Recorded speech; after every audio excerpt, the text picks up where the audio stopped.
Ah, les backrooms. Véritable phénomène de l'internet dont quasiment tout le monde a entendu parler, notamment grâce à Kane Pixels, Kane Parsons de son vrai nom, qui sur YouTube a réalisé toute une série qui se passe dans l'univers des backrooms, puisque l'univers des backrooms existait déjà un petit peu avant, et série qui a été lancée par son court-métrage Backroom Found Footage, qui est un petit bijou de l'horreur sur internet, qui fonctionne très très bien, qui a été entièrement réalisé en animation 3D absolument bluffante, alors qu'il n'avait que 16 ans. Après, moi aussi je faisais des vidéos sur YouTube quand j'avais 16 ans. Moi aussi je faisais des courts-métrages et de la fiction. Moi aussi j'aurais pu faire une vidéo à plus de 60 millions de vues comme la sienne. C'est qui la meuf là-bas là? Et on va à la 4-1. Vas-y, vas-y. Un rouleau de papier toilette Mimosa qui sponsorise cette épreuve. C'est incroyable ce qui se passe, mesdames et messieurs, regardez bien. Kevin, tu me fais chier, Kevin. Tu me fais chier. D'accord, peut-être que j'aurais pas pu.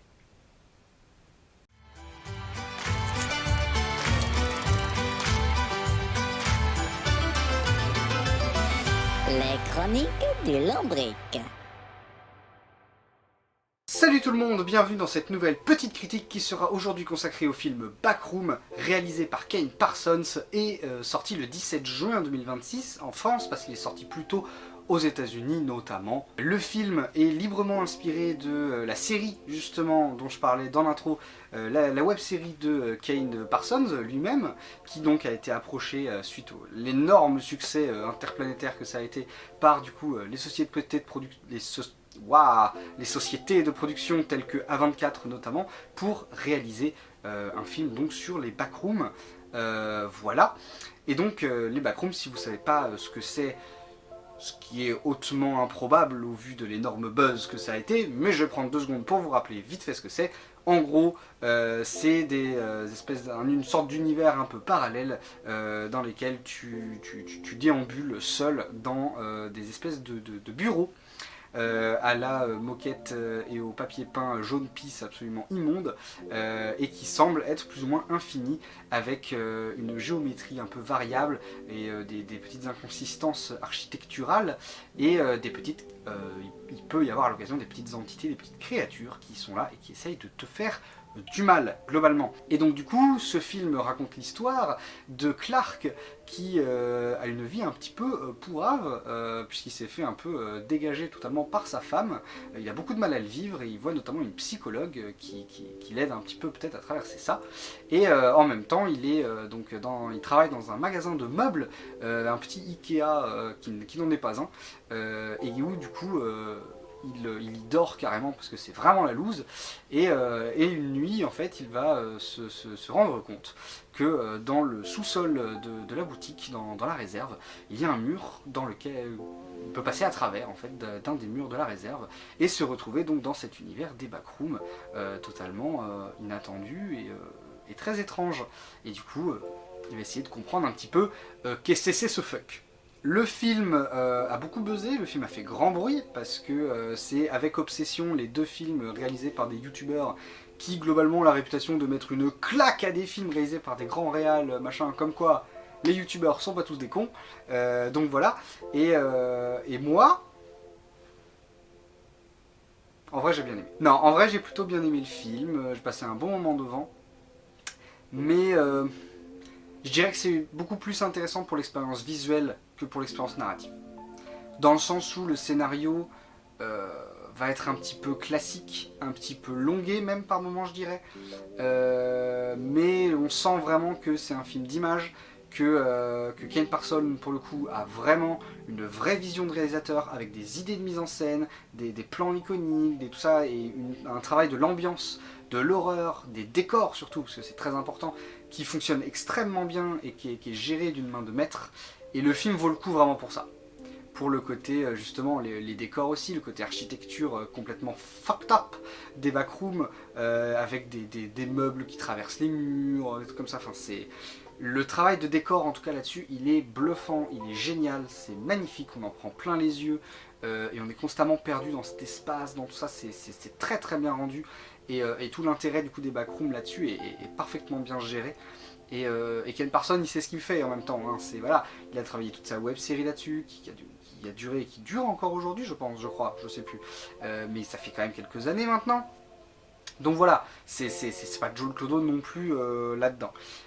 Voilà, donc c'est vraiment, j'insiste là-dessus, c'est un film d'image, c'est un film d'immersion, c'est un film d'ambiance, où vraiment c'est ça l'intérêt du truc, ça va être les séquences d'exploration des backrooms, où on va découvrir petit à petit cet univers un petit peu étrange, un petit peu bizarre, comment ça va influer sur la psychologie des personnages, sur tout ça. Et c'est ça qui va être vraiment le plus intéressant concrètement. Parce qu'après, concrètement, le scénario en soi, il n'est pas mauvais, qu'on s'entende, hein, il n'est pas du tout mauvais. Il y a notamment des idées, en fait il y a beaucoup d'idées qui sont très très bien dans le scénario. Notamment une sorte de relecture un petit peu de ce mythe des backrooms, avec ce côté vraiment... ils en font une métaphore en fait. Les backrooms sont une métaphore de la dépression et de l'enfermement psychologique constant qu'on a dans des états dépressifs comme ça. Et voilà, et notre capacité à s'en sortir ou pas. Parce que, donc on se rend compte en fait, c'est pas trop un spoil, hein, mais que voilà, les backrooms vont changer, vont être influés par les personnes qui sont à l'intérieur. Voilà. Et du coup, comme on suit principalement le personnage de Clark, qui vit une bonne grosse période de dépression comme on les aime, bah forcément, ça va influer sur certaines choses. Et notamment, il y a tout ce côté avec cette créature qui les poursuit, qui les pourchasse et dont ils essaient de s'en sortir, etc. Et en fait, la métaphore est très très intéressante.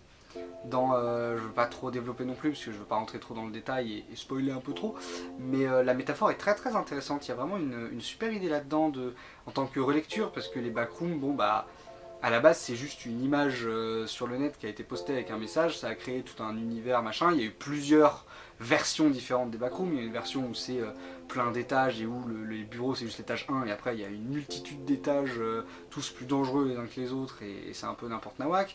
T'as du coup la version Ken Parsons, Ken Pixels, avec vraiment ce côté, il y a une entreprise Async qui a créé en fait ou découvert les backrooms parce qu'ils voulaient l'utiliser à des fins pour du stockage et du tout ça, parce que c'est beaucoup moins coûteux et beaucoup plus grand que les espaces de stockage habituels, et ça s'est un peu retourné contre eux, tout ça, mais il n'y a vraiment que les bureaux concrètement.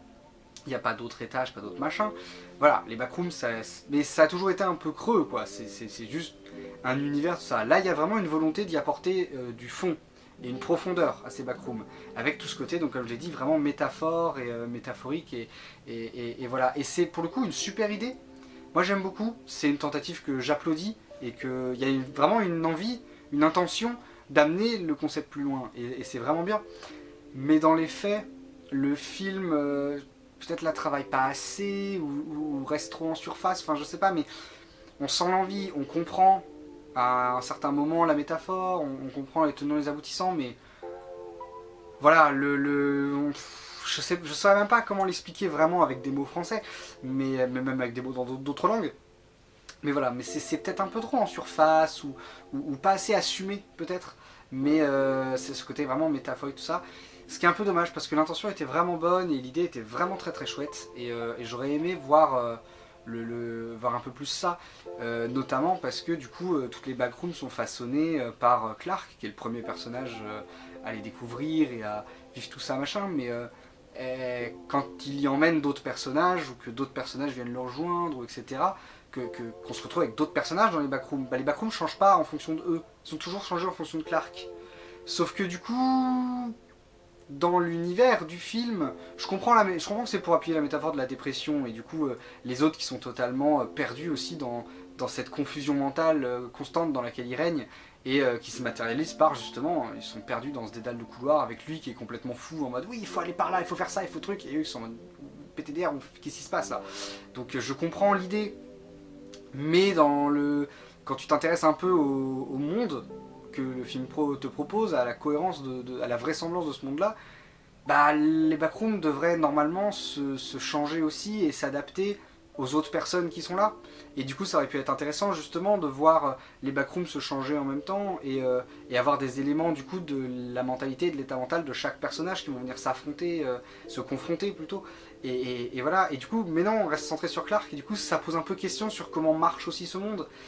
Pourquoi est-ce que ça fait que Clark et pas les autres? Pourquoi les autres sont immunisés? Parce que on peut me dire parce que les autres ne font pas une dépression, sauf que c'est pas le cas. Il y a un autre personnage qui est dans un état de traumatisme et d'enfermement mental également, sauf que les backrooms ne changent pas pour ce personnage non plus, ça reste vraiment Clark. Du coup c'est C'est très particulier en termes de cohérence et de vraisemblance, et il y a un peu une sensation d'acte manqué. La métaphore est là, mais ils ont peut-être voulu trop être centrés sur lui, du coup ça crée des incohérences, et au final ils sont pas allés en profondeur là-dedans, parce que il y a beaucoup de moments où le film est vraiment sur pause.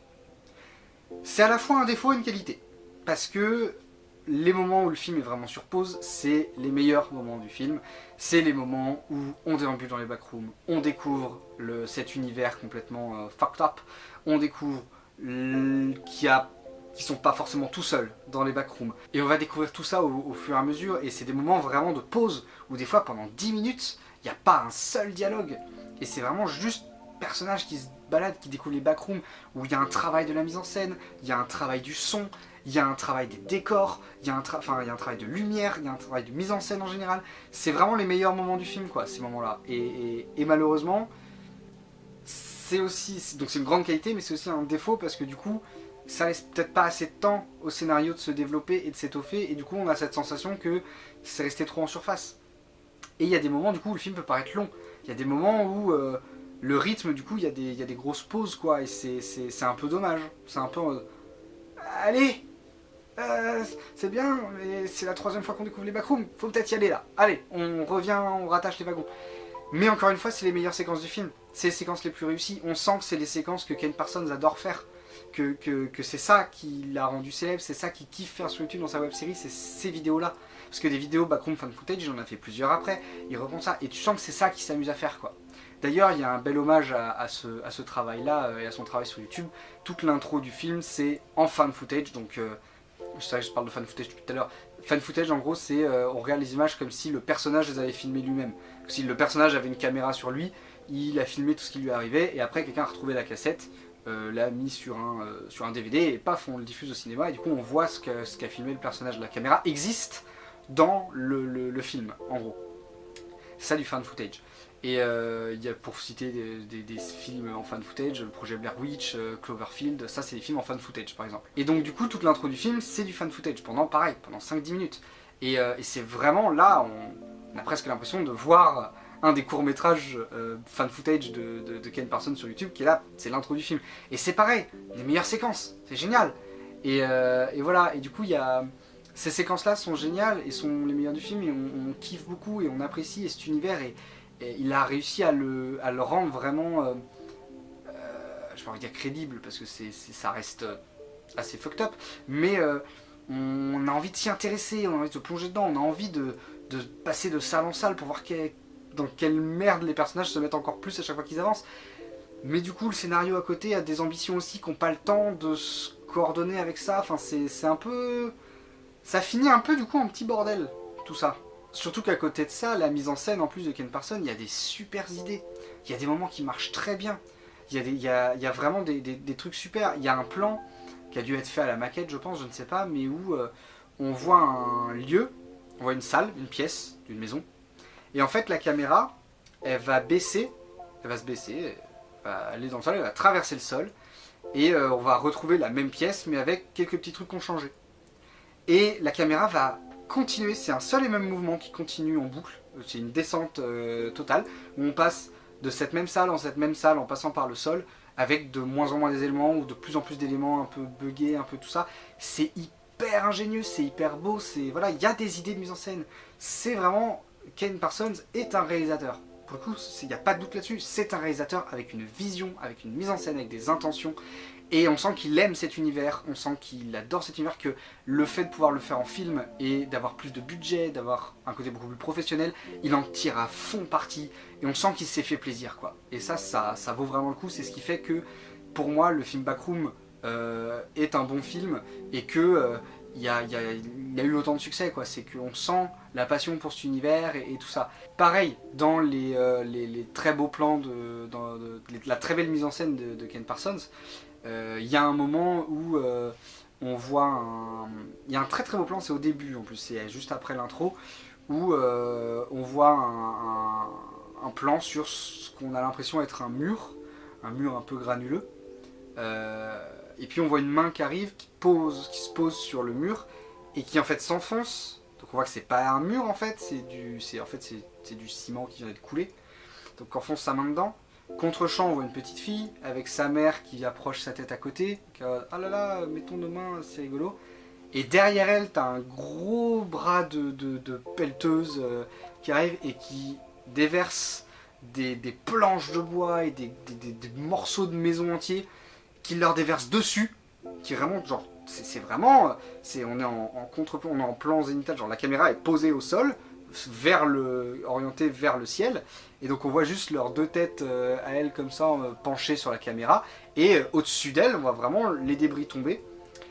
Et à ce moment-là, t'as un cut où t'arrives sur la psy, où tu comprends que c'était la petite fille, et en fait tu vois du coup la maison qui est en train de se faire détruire avec la dalle, avec ses mains de petite fille et les mains de sa mère. Et c'est une façon très très intelligente, belle et surprenante de montrer les souvenirs qui se font détruire en fait. L'attachement qu'elle pouvait avoir avec cette maison, l'attachement ou pas, qu'elle pouvait avoir avec cette maison, tout ça, mais en tout cas des souvenirs forts, se faire balayer par la destruction du coup de cette maison. On ne sait jamais vraiment pourquoi elle est détruite d'ailleurs, mais voilà, il y a un côté qui est hyper... Enfin, c'est beau comme image, et voilà, vraiment c'est en ça que j'insiste sur le fait que Ken Parsons, c'est un vrai réalisateur qui a une vraie vision, avec des intentions claires, des idées de mise en scène qui sont fortes. Enfin vraiment, là pour le coup, voilà, je défie quiconque de continuer à dire que, alors c'est un discours qui se fait plus beaucoup, mais que les youtubeurs et autres vidéastes sur les réseaux sociaux, parce que YouTube est aussi un peu un réseau social, que ces gens-là n'ont pas de talent, qu'ils ne méritent pas leur succès, et que ce sont que des gens qui se filment n'importe comment, qui mettent ça après. Regardez ce film, regardez Obsession, et osez me dire que les youtubeurs n'ont pas de talent et n'ont pas de vision, quoi. C'est vraiment, c'est fou. YouTube a été une porte d'entrée pour eux, pour devenir des réalisateurs et des cinéastes. Et c'est deux très bons films. Obsession est un excellent film, Backroom un peu moins, mais c'est un très bon film en tout cas d'image. Mais à côté de ça, il y a le côté scénario qui pêche un peu, parce que, donc, comme j'ai dit, la métaphore, elle est là, mais elle a du mal quand même à exister. Les personnages, Clark, bon bah il est lancé à la pression, tout ça, il est sympathique à suivre, mais c'est pas non plus le plus intéressant au final. Ces deux acolytes, on s'en fout royalement, et ils sont très creux, pas vraiment de personnalité, c'est vraiment plus ou moins des stéréotypes. Et le personnage de la psy, qui est le deuxième vrai protagoniste du film avec Clark, pour le coup elle a... c'est un peu particulier parce qu'elle a vraiment une backstory, une histoire qui est intéressante, qui est très chouette, qui... Pareil, il y a de l'intention là-dedans, mais ça mène jamais vraiment quelque part en fait. Du moins c'est le sentiment que j'ai eu. On nous montre plusieurs fois des flashbacks avec elle, des trucs qu'elle a vécu, tout ça, qui manifestent du coup d'une sorte de traumatisme et d'état mental un peu particulier qu'elle a à l'heure actuelle. Mais au final ça va jamais vraiment nulle part, ça influe jamais sur les backrooms elles-mêmes par exemple, ça influe jamais sur ce qui va se passer, tout ça. Enfin, j'ai vraiment le sentiment en regardant le film que bah, s'il n'y avait pas eu tout ça et que la psy on l'avait juste suivie en tant que psy sans profondeur, sans avoir sa backstory, ça aurait fonctionné exactement pareil en fait. Il n'y a pas de tenant aboutissant globalement. Dans sa backstory on nous explique plus ou moins pourquoi elle veut être psy, enfin pourquoi elle est devenue psy, mais ça influe pas après sur comment elle agit en tant que psy. Enfin, c'est très particulier, pareil, c'est un personnage, il y a des intentions, on sent qu'il y a une envie de raconter quelque chose, mais ça va peut-être jamais assez loin. Et du coup c'est un peu dommage aussi. Voilà. Les effets spéciaux sont très bons aussi, parce que il y a quelques trucs en CGI, il y a des effets pratiques, je pense pour la plupart, et ça se ressent, et c'est bien, ça apporte vraiment une solidité et une crédibilité à l'univers, quoi. On sent qu'il est là, mais il y a quelques effets CGI, notamment sur des choses qui peuplent les backrooms, des choses un peu plus vivantes on va dire, et ils fonctionnent très bien, ils sont très très cool pour le coup, et notamment sur, il y a des déformations on va dire, il y a des idées très créatives sur certaines créatures qui ont un aspect humain on va dire, humanoïde, mais avec des déformations, des trucs qui vont pas, des inconsistances, et ça pour le coup ça fonctionne très bien, c'est assez original, c'est assez créatif comment ils ont pensé la chose, et c'est vraiment cool pour le coup. Et puis dans ce travail d'ambiance et tout ça, il y a le travail du mystère, évidemment. Il y a tout un côté très mystérieux à tout ça. Et il n'y a jamais vraiment d'explication sur beaucoup de choses. Il y a pas mal de questions sans réponse à la fin. Il y a quelques réponses qui sont données, mais il y a pas mal de trucs un peu sans réponse. Il y a un personnage qu'on voit à certains moments très courts et qu'on le voit à la fin et qui amène beaucoup de questions et qu'on n'a pas plus d'explications que ça, c'est un peu particulier. Pareil, il y a tout un truc... il y a quelque chose qu'on voit dans l'intro, donc dans l'intro en fan footage. Il y a quelque chose qu'on voit dans l'intro qui ne revient jamais. On peut croire que ça revient dans le film, que c'est quelque chose qui revient après, mais en fait non. Parce que ça peut pas être la même chose, en fait. On le pense, mais ça peut pas être la même chose. Parce que les backrooms qu'on voit dans le film, après l'intro, c'est les backrooms tels que remodélisés et réinspirés par l'esprit de Clark. Donc ce qui se passe avant dans l'intro, ça n'a pas été perverti par l'esprit de Clark. Donc du coup, il y a un truc, le truc qu'on voit dans l'intro et qu'on pourrait voir après dans la suite, c'est pas la même chose. Donc du coup, question, quel est le truc qu'on voit dans l'intro? C'est des questions un peu bizarres, dit comme ça, quand on veut pas trop spoiler, mais voilà, il y a des questions quand même comme ça, des questionnements qu'on se pose en mode... Parce que si c'est le même truc, c'est pas logique, parce qu'il peut pas y avoir ça alors que Clark a débarqué après. Enfin, c'est très étrange en fait, et des objets qui devraient... J'allais dire des objets qui devraient pas être là. Il y a un truc avec un sac qui se retrouve à un endroit qui devrait pas du tout y être, mais à la limite ça participe à l'effet backroom de cet endroit n'a aucun sens, donc ça à la limite pourquoi pas. Mais du coup voilà, il y a pas mal de questionnements, pas mal de tout ça qui pose vraiment... Enfin je sais pas, il y a une dose de mystère qui flirte avec le acceptable et le on n'en dit pas assez, le tout ça, qui peut être un peu frustrante aussi. Et on ne sait pas s'ils ont vraiment réfléchi à tout, et est-ce qu'il n'y a pas eu une envie de faire le film quand même très vite, une sorte de pression des studios pour faire le film très vite, qui fait qu'il y a des trucs un peu... L'édifice est un peu bancal quand même. Voilà, et de toute façon je crois que c'était assez court, mais j'ai à peu près dit j'ai à peu près fait le tour de ce que j'avais à dire, donc c'est pour ça je bascule un peu sur la conclusion, mais encore une fois, Backroom n'est pas un mauvais film. Backroom est un très bon film visuellement parlant, pour l'univers qu'il propose, pour l'ambiance qu'il propose, pour l'esthétique qu'il propose. C'est vraiment là que le film prend tout son sens et qu'on a vraiment la vision artistique. Ce qui me fait dire, j'ai vu que du coup le scénario c'est pas Ken Parsons qui l'a écrit, c'est quelqu'un d'autre dont le nom m'échappe, je vais l'écrire juste ici.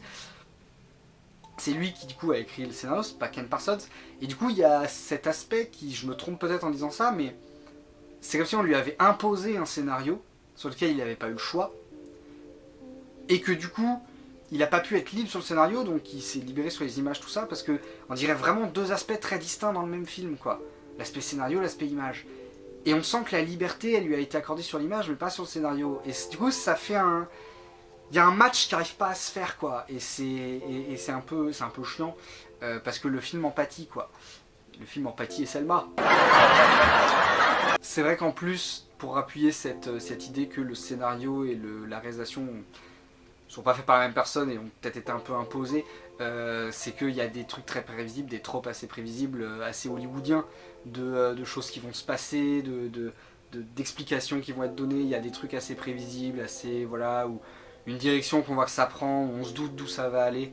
Mais voilà, c'est en ça aussi que je dis que je pense que qu'il y a une personne n'a pas eu forcément de liberté sur le scénario, mais au moins il a eu de la liberté totale sur le reste, et c'est vraiment cool.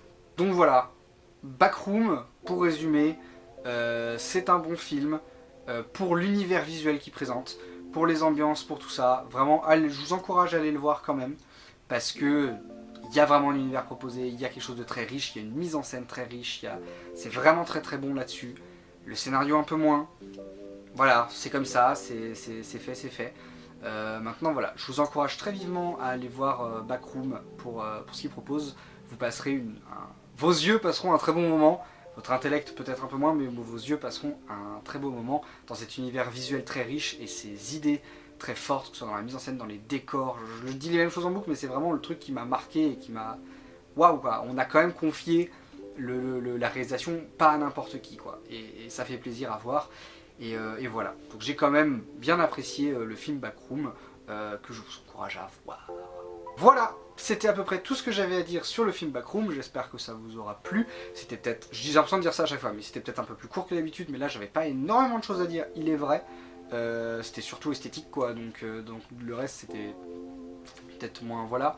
Mais du coup, j'espère que ça vous a plu. N'hésitez pas à me dire en commentaire ce que vous avez pensé de ce film. Et quant à moi, comme d'habitude, je vous dis à la semaine prochaine pour une prochaine critique. A plus!